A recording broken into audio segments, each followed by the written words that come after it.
Another common theme in your platforms is the culture war, fighting against woke and DEI. The rising cost of living shows that the real divide in Canada is between people charging prices and the people paying prices. In the light of these serious economic problems, why are you keeping people divided for gender identity and skin color? So I'm going to answer your second question first, because I find it outrageous, to be perfectly honest with you. I'm just being real. The people promoting DEI are the ones dividing us based on skin color. And the people who want opportunity distributed fairly and public services distributed fairly, regardless of what you look like or where you come from, those are the people seeking to bring us together. On Tuesday, we drove to Ottawa to attend the National Forum to End Liberal Racism, also known as DEI. Among the speakers were Conservative MPs Jamil Jivani, Lavoie Monjabar, Sandra Kobena, Vincent Nelho, and Quebec Rising star Etienne Alexandre Beauregard. They discussed how DEI policies represent a form of reverse racism, judging people based on heritage, skin color, and gender rather than merit. As they emphasized, society should make decisions based on competence alone. Unfortunately, we couldn't record the conference because the organizers requested that no one record it. But I had the opportunity to interview several attendees, including Conservative MP Lavoie Monjabar, about the impact of DEI in Canada. Well, first off, my name is Jamil Jivani. I'm the Member of Parliament for Bowmanville, Oshawa North. I have the pleasure of being your host this evening. We have a series of fantastic presentations for you, but I first want to just start off by also noting the political diversity here in the room. Of course, as we expected, we have a great representation from the Conservative caucus and Conservative staffers, so thank you for coming. Appreciate you very much. For all throughout Canadian history, there have been numerous efforts made by the great people of this nation to hold their government accountable. And often that has taken form of demanding the government treat all citizens fairly and equally. Today, we are confronting a modern version of a very familiar problem. And it is a reality that today, with the federal government we have, that not all citizens are treated fairly or equally in public policy. I am, of course, a proud Canadian, and I am from a family of mixed racial and cultural backgrounds, like many other people across our great country. And the reality is that under the current government, members of my own family are not treated the same. It is normal and under current public policy that members of my own family would be treated differently. And it feels as though liberal elites expect people like me and many others across our country to accept that and take it as normal, when it is not normal and it is also unacceptable. I thought it was a great conversation. I think Jamil is definitely setting the standard and moving the equilibrium in the political conversation to some interesting new insights. So. There's been a tyranny of an ideology that has gripped every institution in this country, whether it's media, bureaucratic, financial, judicial, corporate. And that ideology is so rigid that it doesn't allow critical thinking and free expression. And it takes a form of liberal racism. Essentially, it's reverse racism. In the name of trying to do good by lifting people up, what they're doing instead is identifying people by immutable characteristics, the color of their skin, their gender. I believe in a Canada that respects individual liberty, merit, hard work, that you are what you want to make of yourself, and that you should have equality of opportunity, not outcome. And I think it's an important debate. So when MP Jamil Jivani invited me to come speak at this today, he's my friend. We've worked on this file from well before we were elected. I said enthusiastically I'd be happy to join him. Well, I was so happy that the Conservative Party MPs are having this conversation. I actually was one of the first journalists to ever report on DEI. I started a couple of years ago. I started in university campuses, and what we started to discover very quickly is you had, as was discussed tonight, you have jobs that are excluding white people. You have spaces on campuses that are exclusionary based on race. There was a university, they had swimming times that were only for peoples of certain races. I mean, that is classic textbook segregation racism, and nobody was talking about it. Now we're talking about it. Now we have MPs in the House of Commons that are fighting this, and I think that this was wonderful to be able to hear this coming from elected officials. For once, they're talking about it. I thought it was wonderful. My father came to this country from Kenya, my grandfather from Scotland. And based on their heritage, they could have two very different experiences with our federal government today.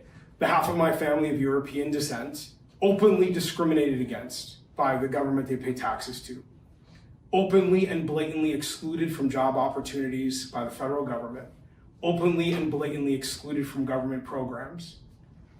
This cannot be seen as normal, and yet it has been the norm in Ottawa for quite some time. You separated in three categories, the liberal racism. Can you a little The bit multiverse. Yeah. I talked about a multiverse of narcissism and nihilism, in which you have these three multis.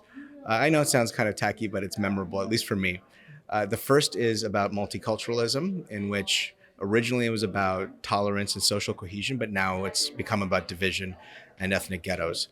The second is about multi-genderism, in which you have a denial of reality, an assault on women and a group of people who can't even define what woman is, an assault on young men and a demasculation of them, in which they're denied the opportunity to be who they are and are forced to pay for the sins and trespasses of their forefathers for crimes they have never committed.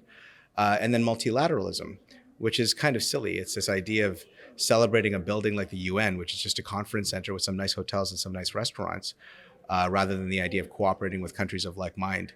And all of these three multis of multiculturalism, multigenderism, and multilateralism are rooted in a liberal racism, a moral relativism that denies truth, denies history, and denies merit. So that's how I phrased some of my commentary. Perhaps I'm doing it imperfectly now, but that was the thrust of it. What do you think actually of the DEI and all the consequences of it? So actually, I used to be part of the project that Shuv and Jamil set up at the McDonald-Laurier Institute called Speak for Yourselves. So it was a bunch of us kind of pushing back against DEI. As you can probably tell, I'm a first generation Canadian. I'm proud of it, but my family never brought race or anything like that into our conversation. It was all merit-based. It's work hard and give back to your country. And it was never about complaining about what Canada stands for or anything like that. We were just grateful to be here, honestly. What is your main takeaway of the discussion that happened tonight? Well, the main takeaway is that the Conservative Party is going to be challenging these issues, going to be talking more about these issues going forward. I think that was pretty evident tonight, and I'm all for that. I think the Conservative Party in the next election needs to double and triple down on cultural messaging. It's not enough just to run on the economy. That has been my position ever since I've been involved in politics, and tonight was a great example of the Conservative Party listening to the base, listening to young conservatives and being like, okay, it's actually time to take on these issues, because we have a lot of, especially young white men, that are being completely marginalized by DEI. They can't find jobs. They're told at school that they're privileged, that their opinions don't matter. It's time to stop this. Mm-hmm. Now, today at the National Forum to End Liberal Racism, we offer an alternative. We provide a vision for our country that we believe is more unifying. A vision for our country that would lead to more prosperity for all citizens. And we stand, as we offer that vision, on a foundational belief in meritocracy and on the belief that the federal government simply needs to stop trying to control and manipulate the people of this country, but instead create an environment where people are able to live up to their potential based on their skills, their talents, their abilities, and their work ethic. We almost all agree that DEI is a reverse racism, but when we actually talk about it, we receive attacks like racist, fascist, or other words. Why people are so aggressive when we are just trying to shed light on one of the issue? It's about control. They've discovered that through the normative guise of pluralism, through using pluralism as a normative guise for moral relativism, they've created a world in which there is no good, there is no evil, there is no truth, that everyone's truth is their own to share with others. And in that, they're destroying our sense of right and wrong, our sense of justice, our sense of society. So it's really been about control. And they use terms like DEI or ESG to come up with these manufactured ideas of things that they think are important. But it's just Marxism in new form. In the Marxism of the past, it was about economic distribution and class warfare. The Marxism of today is about racial grievances and other hierarchies that they cannot prioritize. And so both models of Marxism are about control. And the antidote to that is freedom, critical thinking, and genuine knowledge. And that's what we have to keep fighting for. What would you answer to a liberal who say that DEI is really important in order to kind of counter our systemic racism? Yeah, I don't believe Canada is a racist country at all. Neither is any Western nations like they want to say it. I think we're lucky to live in the country we have with the rights and freedoms. I don't think you get that anywhere else in the world. So, yeah, I could say something else, but it's probably not appropriate for TV. Well, I would say that the answer to past discrimination is not future discrimination. I mean, I think that's pretty straightforward. I think it benefits everybody to have a place where you are judged on the content of your character, not the color of your skin. That's what we should all be thriving for, because you're not winning. Listen, if they have to lower the standards, if the whole idea of a job that is DEI is that you cannot get the normal job, therefore we have to lower the standards, I find that incredibly offensive. If somebody told me that they were only going to give me this job because of the color of my skin, my sexual orientation, my gender, I would take it. I would turn it down. There is no way I would ever submit myself to that, because that is offensive. That is degrading. So to the people on the left, I would say, well, no, if you actually want inclusivity, the answer is colorblindness. This is what Martin Luther King preached, and that's what we should preach today. And I'm going to ask all the conservatives in the room to join me in a big round of applause for the Liberal staffers who showed up here today. We thank you very much.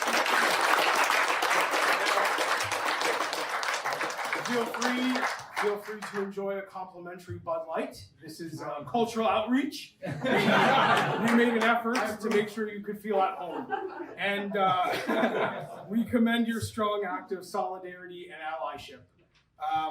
There are a couple of Liberal MPs who did RSVP. We'll see if they show up, but I certainly do hope that they make it here today. Are you surprised that there were only one person from the Liberal cabinet? Yeah, I'm not surprised. I don't think they want to have these types of conversations. I think this is really different. If it was a liberal playbook, they want to focus on fiscal and economic policy, and while Jamil Javani is standing up and talking about the social issues that matter, and I think that's resonating with Canadians. Well, I don't know how many Liberals were there, but I know that there's some Liberal staff, so let's give them some credit for showing up. 2 Liberal MPs said they would come, but they didn't ultimately make it across the street to join us, which is unfortunate. But, you know, I found that most of the folks who are proponents of DEI and liberal racism are afraid of a debate. They don't want to debate it. They just want to impose their worldview. They get agitated. They lose reason when you start debating them because it undermines. They know they don't have truth on their side. They know they don't have a spirit of freedom that is written into the heart of every human being on their side. And so I'm not surprised to see that they ran scared today. How do you see the future if we are not actually removing the DEI policy? Well, we've already seen some of the consequences. It is complete racial divisiveness.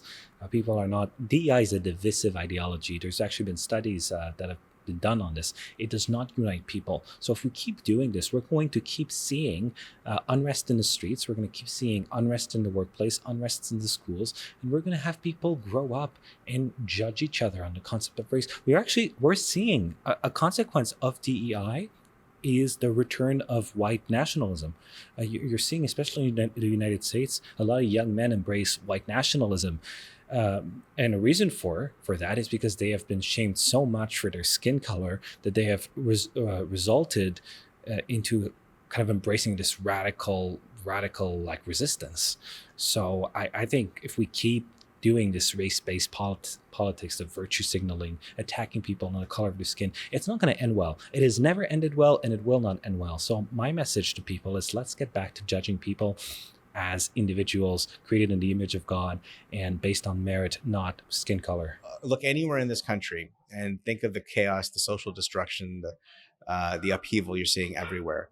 Imagine that emboldened 10, 20, 30 times. Imagine Europe today, where most of these states are falling apart because they've gone so much the other way that they've lost the basic sense of human dignity, of equality, of outcomes, of self-worth, of individuals, of genuine freedom. So if you want to know what it looks like in the future, take a good look at places like France and the United Kingdom today, and that's where this leads. And there's a group of Canadians, conservatives and others, who are desperately trying to fight that and to fight it with strength.